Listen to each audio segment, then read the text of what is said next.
Од аспект на Законот за данок на личен доход, во случај кога физичко лице врши услуги кон странска компанија, има обврска данокот на личен доход да го плати со поднесување на електронска пресметка преку електронскиот систем персонален данок,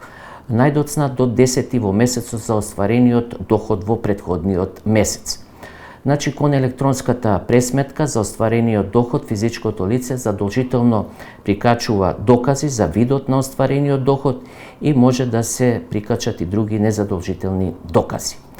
По приемот на и обработката на електронската пресметка, значи преку системот персонален данок, Управата за јавни приходи ја одобрува оваа пресметка и му доставува на обврзникот фолио број и рекапитулар по кој истиот најдоцна до 15 во месецот потребно е да го изврши плаќањето. Данокот на доход остварен во странска валута се пресметува во денарска противвредност по среден курс на Народната банка на Република Северна Македонија на денот на остварување на доходот.